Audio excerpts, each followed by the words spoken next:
एक साथ इतने सारे जीवों का घात हो गया और एक जीव बच गया। क्या कारण है ऐसा? उन जीवों ने क्या पाप कर्म किया था और उस एक जीव ने क्या पुण्य कर्म किया था? कितने सारे जीव मर गए और एक जीव पुण्य के उदय से जीवित बच गया। ध्यान दीजिए, जो जीव एक साथ पाप कर्म का आश्रय करते हैं उन जीवों के लिए एक साथ ही पाप कर्म का उदय आता है। उदाहरण के तौर पर जैसे श्रीपाल राजा ने एक मुनि महाराज की अभिनय की थी, उनके ऊपर कचरा फेंका, उनके लिए अपशब्द बोले और 700 लोगों ने उसकी अनुमोदना ताली बजा करके की थी। यद्यपि किया एक ने था लेकिन अनुमोदना इतने सारे लोगों ने की थी।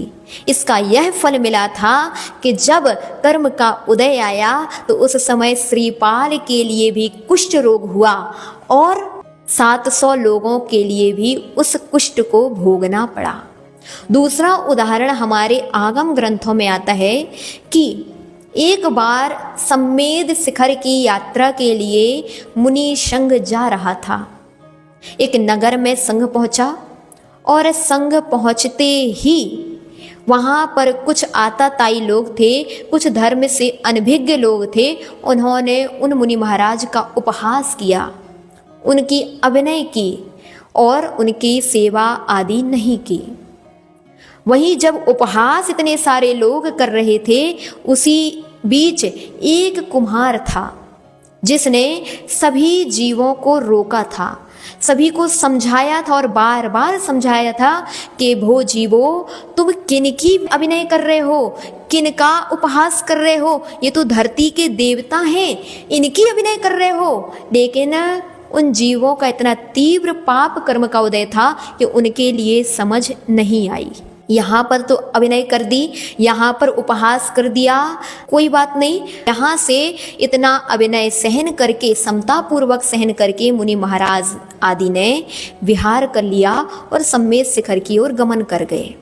यहाँ पर ऐसा तीव्र कर्म का उदय कुछ ही समय के उपरांत आया। ध्यान रखिए, जब आप तीव्र पाप कर्म का आश्रय करते हैं तो वह पाप कर्म का आश्रय जल्द ही उदय में आता है। यहाँ कुछ ही समय के बाद जब कुम्हार किसी अन्य गांव में गया हुआ था, उसी समय राजा ने कुपित होकर के रात्रि के समय जब सभी सो रहे थे, सारे नगर में आग लगवा दी और सारे जीव धू धू करके तड़प तड़प करके मर गए।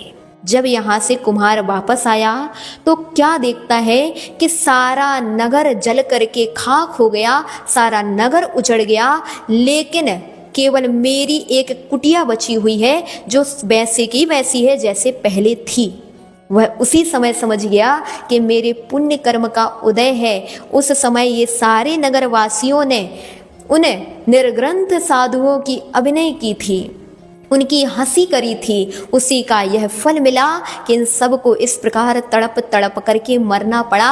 और मैंने उस समय इन सभी को रोका था, उस समय उन महाराजों की, मैंने उन मुनिराजों की स्तुति की थी, उनकी भक्ति की थी। उसी का यह फल मिला कि सारा नगर तो उजड़ गया, लेकिन मैं उस समय में इस नगर में मौजूद नहीं था, इस कारण से मैं बच गया। और तो क्या, मेरी यह कुटिया भी जो लकड़ी और घास की बनी हुई थी वह भी यथावत रूप से बनी हुई है।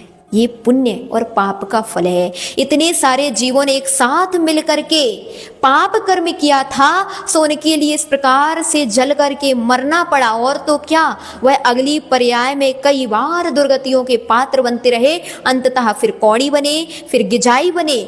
इस प्रकार अनेक अनेक बार उनके लिए दुर्गति का पात्र बनना पड़ा। और एक जीव ने अच्छा कार्य किया था तो वह जीव बच गया। इसी प्रकार से हमारे लिए यह जो घटनाएं होती हैं, आज वर्तमान में जो घटनाएं हो रही हैं कि एक साथ इतने सारे जीव मर रहे हैं, एक साथ ही मरण को प्राप्त हो रहे हैं, उसका कारण यह ही है कि उन सारे जीवों ने एक साथ पाप कर्म का आश्रय किया था। जो आज पुनः वो सभी जीव एकत्रित हुए, एक साथ बैठे और एक साथ मरण को प्राप्त हो गए और उसमें एक जीव बच गया। और इसके अलावा अगर हम उदाहरण देखें तो कहाँ वज्र जंग एक राजा और श्रीमती रानी, उन्होंने जंगल में मुनि महाराजों के लिए आहार दान दिया। वहाँ पर सूकर, नेवला, बंदर और सिंह, ये 4 जीव वहाँ पर अनुमोदना कर रहे थे।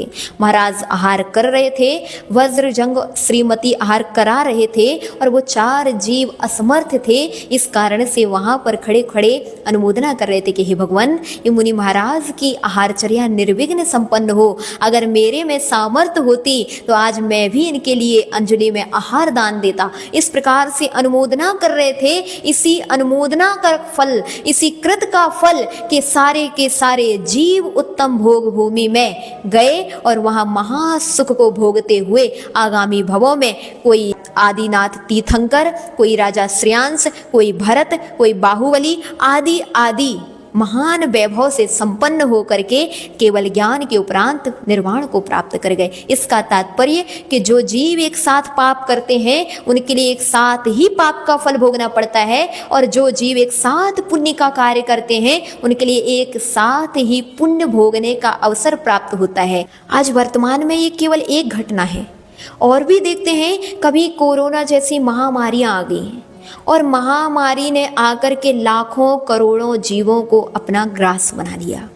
क्यों आई ये बीमारी? यह बीमारी तभी आती है जब एक साथ अनेक जीव हिंसा में प्रवृत्त होते हैं, एक साथ अनेक जीव पाप में प्रवृत्त होते हैं। तब कहीं एक साथ जब वह पाप वर्गणाएं एकत्रित होती हैं तो वह कोरोना जैसी महामारी के रूप में उपस्थित होती हैं और वह एक साथ अनंत असंख्यात जीवों को अपना ग्रास बना लेती हैं। अभी देखें ये घटना जो हुई है, अभी उसके 4-5 दिन पहले ही कितनी महान हिंसा संसार भर में हुई। असंख्यात जीवों को बलि चढ़ाई गई, मौत के घाट उतारा गया। वो मूक प्राणियों को जिन्होंने किसी का कुछ नहीं बिगाड़ा, जो किसी भी प्रकार के किसी जीव की हिंसा नहीं करते, बेचारे घास फूस खा करके अपना पेट भर लेते हैं, उन जीवों को एक साथ मारा गया।